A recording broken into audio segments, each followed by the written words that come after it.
Muciĩ kwa gavana wa Nyeri Nderitu Gachagua arata na andũ a nyũmba mekinyitie nĩguo gũbanga mathiko ma mũtigairĩ ũrĩa wakuire akĩrigitwo mũciĩ-inĩ wa London bũrũri-inĩ wa Ngeretha.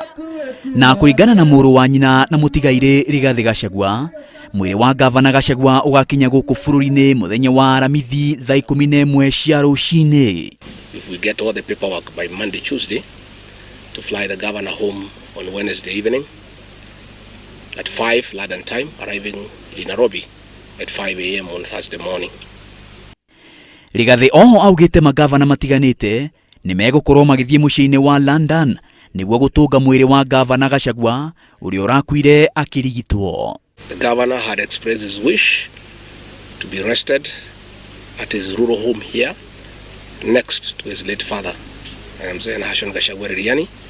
It is my responsibility as head of family for now to make sure that wish is granted, and therefore he will be rested here next to his father at a date at a time to be announced.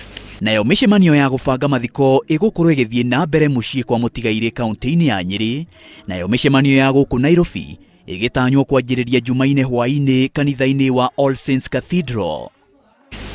Why we are not able to announce the burial date is that a lot of consultation is going on between the county government, the family and the national government. We believe in the next 2 days or so, maybe tomorrow, maybe on Tuesday, after we finalize the consultations with the national government and the county government, will be able to give you a date when Governor Gachagua will be rested. Mĩcemanio ĩngĩ ĩgũkorwo ĩgĩthiĩ na mbere mũciĩ-inĩ kwa mũtigairĩ gũkũ Nairobi kwanjĩrĩria Jumatatũ ĩno.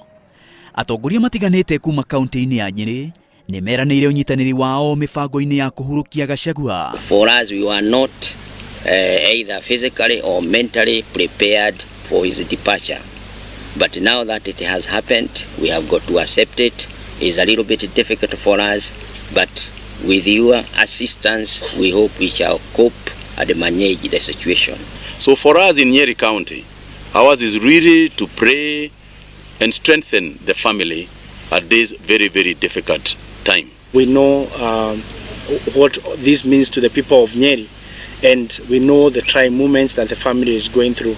So Bwana Rigathi and the rest of the family take strength. We are in this together. Gachagua akuire mũthenya wa Juma kiumia gĩthiru arĩ bũrũri-inĩ wa Ngeretha kũrĩa arigitagĩrwo.